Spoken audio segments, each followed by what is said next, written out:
नमस्कार साथियों।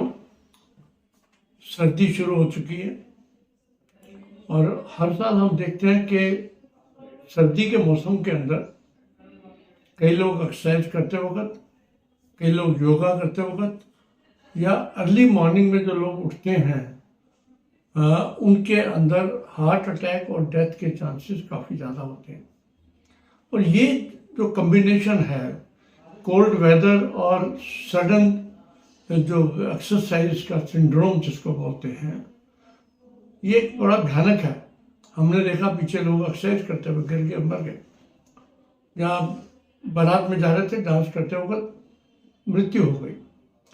ये एक बड़ा कम्प्लेक्स सिस्टम है। कोविड के बाद ज़्यादा हुआ है और कोविड में हमने देखा कि कोविड की वजह से लोगों के जो ब्लड है वो थिक हो गया, हार्ट के मसल्स के ऊपर असर पड़ा, और जैसे ही उसके साथ सर्दी और एक्सरसाइज कंबाइन करते हैं, एक ये बड़ा मुश्किल सी सिचुएशन हेल्थ केयर वर्कर्स के लिए बन चुकी है।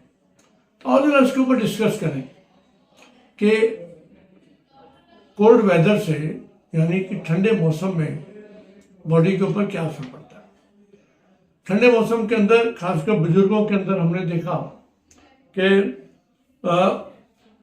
जो ब्लड वेसल्स हैं उसके अंदर जो ब्लड फ्लो है उसकी विस्कोसिटी, यानी कि थिकन हो जाता है ब्लड। थिकन होने की वजह से जो वेसल्स के अंदर जो आर्टरीज के अंदर ब्लड चलना चाहिए वो स्पीड कम हो जाती है। ये एक मैं बिल्कुल आपको सिंपल भाषा में समझा रहा हूँ क्योंकि मैं पब्लिक से बात कर रहा हूँ।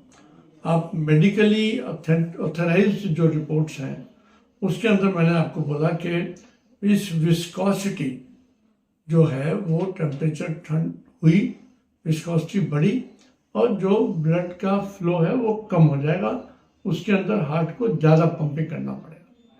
इसके साथ साथ जो ब्लड वेसल्स हैं, सर्दी के अंदर आपने देखा होगा शरीर ठंडा पड़ जाता है तो उसमें ब्लड वेसल्स जो है वो कंस्ट्रिक्ट हो जाते हैं। जो आपकी आर्टरीज हैं वो कंस्ट्रिक्ट हो जाती हैं, सिकुड़ जाती हैं टेम्परेली जब आप कोल्ड वेदर को एक्सपोज हो जाते हो। तो उसकी वजह से भी हार्ट के ऊपर वर्कलोड बढ़ेगा और आपको हार्ट को पंपिंग ज़्यादा करनी पड़ेगी। आगे से थिकन ब्लड है, विस्कोसिटी बढ़ी हुई है, तो ब्लड फ्लो में दिक्कत हो जाती है। और उसके ऊपर से अगर आप सडन एक्सरसाइज कर रहे हो और स्ट्रेनुअस एक्सरसाइज कर रहे हो तो जो इवन एक्सरसाइज है वो आपके हार्ट रेट को बढ़ाती है, ब्लड प्रेशर को बढ़ाती है। और अगर आपने एकदम बहुत ही तेज एक्सरसाइज शुरू कर दी तो आपके, या गेम शुरू कर दी एकदम, या आपने बहुत ही तेज योगा एक्सरसाइज कर ली, या आपने बिल्कुल ऐसी एक्टिविटी, मान लो गाड़ी पे चल रहे हो तो गाड़ी को धक्का लगाने वाली एक्सरसाइज कर दी, तो उसके अंदर कार्डियोवास्कुलर सिस्टम के ऊपर प्रेशर पड़ता है। और इन सब प्रेशर्स की वजह से जब आपकी ब्लड सप्लाई रिड्यूस हो गई, हार्ट को भी रिड्यूस हुई। अगर आप खाना खाने के बाद एकदम कर रहे हैं, क्योंकि खाने के बाद जो आपके पेट के ब्लड वेसल्स हैं उसमें ब्लड ज़्यादा चाहिए होता है, बाकी शरीर का ब्लड सप्लाई कम हो जाती है, वो और भी ज़्यादा इसके अंदर परेशानी कर सकती है। और हार्ट मसल्स को जब ब्लड कम सप्लाई होता है, यानी कि deprivation of blood to heart muscles, that is a major factor आपको हार्ट अटैक के अंदर।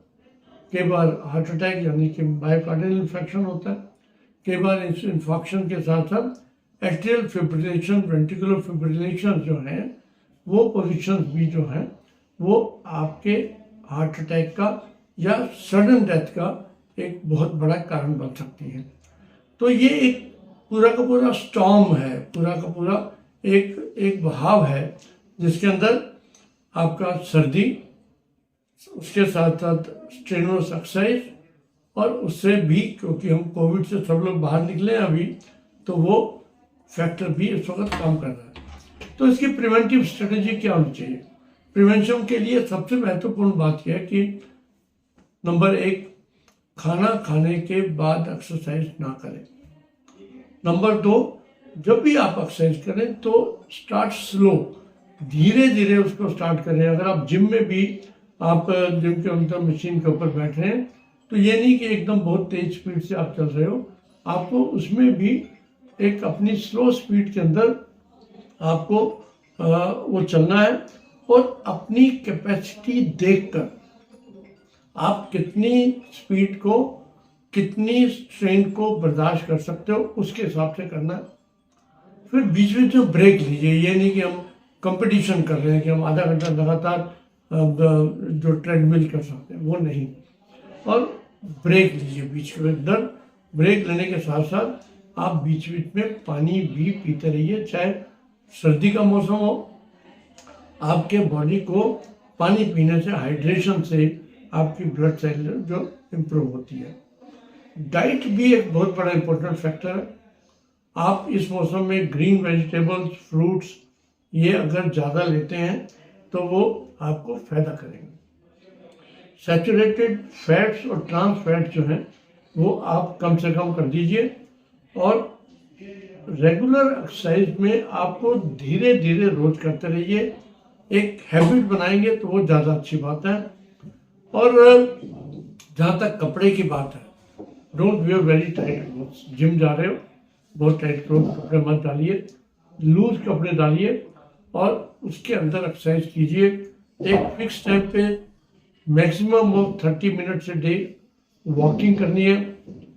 और वॉकिंग के अंदर भी मैं कहूँगा कि जब आप शुरू करें तो आप धीरे धीरे अपने आप को वार्म अप करें, उसके बाद अपनी स्पीड को बढ़ाएं।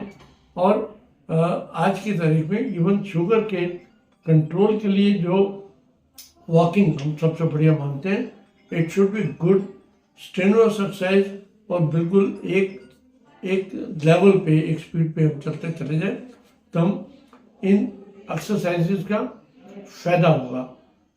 तो आओ हम अपने आप को समझें और अपने लोगों को भी बताएं कि सर्दियों के अंदर strenuous exercise early in the morning बहुत ही नुकसानदायक है।